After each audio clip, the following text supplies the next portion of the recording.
It was nearly midnight, and Ava sat alone in the dim glow of the radio station. A storm raged outside, lightning illuminating the empty streets below.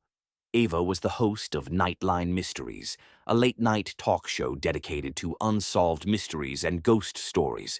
Tonight, though, the real horror wouldn't come from her callers. Ava leaned into the microphone. "Good evening, listeners. Tonight's topic: haunted locations. Have you ever experienced something you couldn't explain? Call in and share your story." She flipped a switch, opening the phone lines.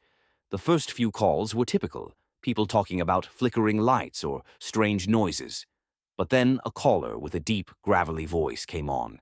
"Eva," the voice rasped, "do you believe in curses?" Eva hesitated.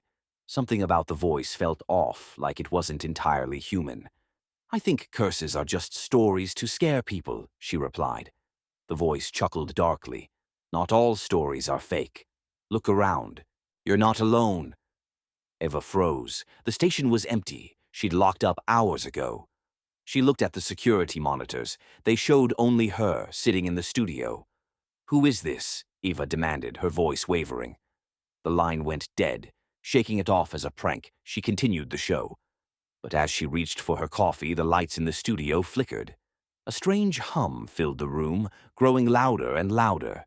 The microphone emitted static, and Eva heard faint whispers beneath the noise.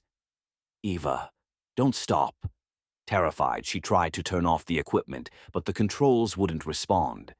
The static cleared, replaced by the sound of heavy breathing. Eva stared at the microphone, her pulse racing. Another call came in. She hesitated, but curiosity won. She answered. "Hello," she said cautiously. This time the voice was faint, trembling. "Help me, it's here." Eva's heart pounded. "Who's there? Where are you calling from?" The voice sobbed. "It doesn't matter. It's too late for me. But it's coming for you next." The line cut out with a loud screech. Suddenly the studio door creaked open, though no one was there.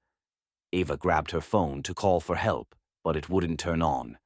The power in the building went out, plunging her into darkness. The only light came from the emergency exit sign, but as Eva stood, the whispers returned, louder and closer. Shadows began to move in the corners of the room, shifting unnaturally. A figure stepped into the faint red glow of the exit sign.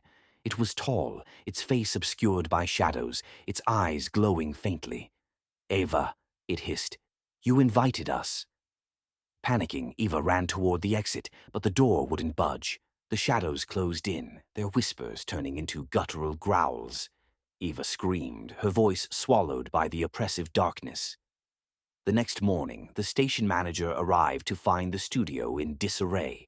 The equipment was smashed, the windows shattered, and Eva was gone. The only trace of her was a faint recording left on the airwaves. "They're here. Don't listen.